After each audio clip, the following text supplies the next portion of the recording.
नमस्कार मित्रों। एक समय की बात है जब देवर्षि नारद नारायण नारायण का जाप करते हुए वैकुंठ में आते हैं। तब वे भगवान श्री हरि और माता लक्ष्मी को प्रणाम करते हुए बोले, हे प्रभु, आज मैं जब पृथ्वी लोक पर भ्रमण कर रहा था तब देखा कि कई सारी स्त्रियां अपने पतिव्रता धर्म का कठोर रूप से पालन कर रही थीं। वहीं कुछ स्त्रियां अपने पति के आंखों में धूल झोंक कर पराए पुरुषों के साथ अनैतिक संबंध बना रही थीं। ऐसा क्यों होता है? मैं जानना चाहता हूँ। आखिर सच्ची पतिव्रता स्त्री की पहचान कैसे की जाए? हे प्रभु, उसके अंदर कौन से गुण होते हैं तथा एक चरित्रहीन स्त्री में कौन से अवगुण होते हैं? तब भगवान श्री हरि कहते हैं, हे नारद, आपने समस्त मानव जाति के कल्याण हेतु महत्वपूर्ण प्रश्न किए हैं, किंतु एक स्त्री के मन को समझ पाना किसी के भी बस की बात नहीं है। आपको इस प्रश्नों के योग्य उत्तर देवी लक्ष्मी ही दे सकती है। हे लक्ष्मी, मैं आपसे निवेदन करता हूँ, आप हमारे परम भक्त देवर्षि नारद की जिज्ञासा को शांत कीजिए और उनका मार्गदर्शन कीजिए। तब देवी लक्ष्मी कहती है, प्रभु, आपकी आज्ञा से मैं अवश्य ही नारद जी जिज्ञासा को पूरा करूंगी। हे देवर्षि नारद, जिस भी नारी के अंदर यह 3 लक्षण होते हैं उस स्त्री का वंश शुद्ध होता है। उसके घर पर लक्ष्मी निवास करती है। उस नारी के पति के साथ ही पिता के भी इन दोनों कुल के लोगों को स्वर्ग की प्राप्ति होती है। जो स्त्रियां पतिव्रता होती हैं वह मृत्यु के पश्चात विष्णु लोक को प्राप्त करती है। पतिव्रता स्त्री की महानता की एक पवित्र कथा सुनाती हूँ। इस कथा का श्रवण करने मात्र से ही व्यक्ति के सभी पाप नष्ट होते हैं। जो व्यक्ति ध्यान मग्न होकर इस कथा को सुनता है, भगवान विष्णु उसके 12 अपराध माफ करते हैं। इसीलिए प्रत्येक मनुष्य को इस कथा को ध्यान से सुनना चाहिए। दोस्तों, देवी लक्ष्मी कहती हैं, हे देवर्षि नारद, प्राचीन काल की बात है। मध्य देश में एक अत्यंत शोभायमान नगरी थी। उसमें एक पतिव्रता ब्राह्मणी रहती थी। उसका नाम था शैबया, शैबया का पति। पिछले जन्म के पाप कर्मों के कारण इस जन्म में कोढ़ी हो गया था, अर्थात उसे कोढ़ का रोग हो गया था।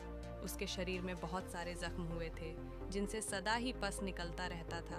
अपने पति की ऐसी दुर्गति देखकर भी शैबया ने अपने पति का साथ नहीं छोड़ा और निर्मल भाव से वह अपने पति की सदा सेवा करती रहती थी। पति के मन में जो जो इच्छा होती उसे वह नारी अपनी शक्ति के अनुसार अवश्य ही पूर्ण करने का प्रयास करती थी। शैबया प्रतिदिन देव पूजा की तरह ही अपने पति की पूजा करती थी और अपने मन की सभी इच्छाओं का त्याग करके अपने पति के प्रति विशेष स्नेह रखती थी। दोस्तों, देवी लक्ष्मी कहती हैं, हे देवर्षि नारद, फिर एक दिन शैबया के पति को रास्ते से जाती हुई एक अत्यंत सुंदर वेश्या दिखाई दी। उस सुंदर वेश्या को देखकर उसका पति काम वासना से भर गया और उस वेश्या पर मोही हो गया।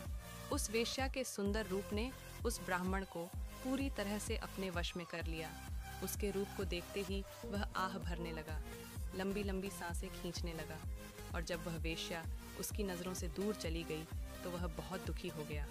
अपने पति की आवाज़ सुनकर वह पतिव्रता तुरंत दत ढड़ती हुई घर से बाहर आ गई और अपने पति से पूछने लगी, हे नाथ, क्या हुआ?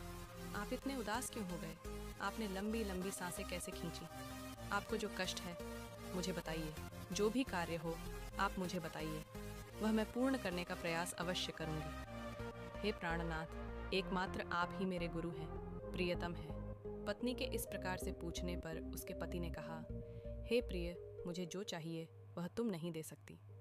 तुम ही क्या, कोई भी मुझे नहीं दे सकता।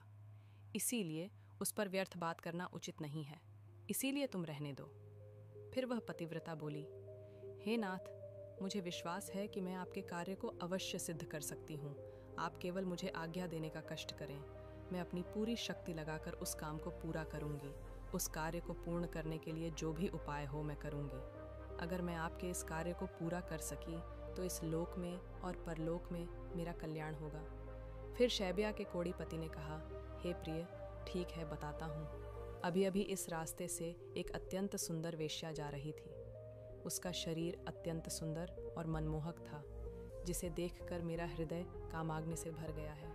यदि तुम ऐसा कोई उपाय करो जिससे वह सुंदर वेश्या मुझे प्राप्त हो जाए तो मेरा जन्म सफल हो जाएगा। हे देवी, तुम उससे मेरा मिलन करवाकर मेरी कामाग्नि को शांत करो। पति के द्वारा ऐसा कहने पर वह शैबया अत्यंत दुखी हुई और बोली, हे नाथ, आप धैर्य रखिए, मैं आपके इस कार्य को अवश्य सिद्ध करूंगी और उस वेश्या से आपका मिलन करवाऊंगी।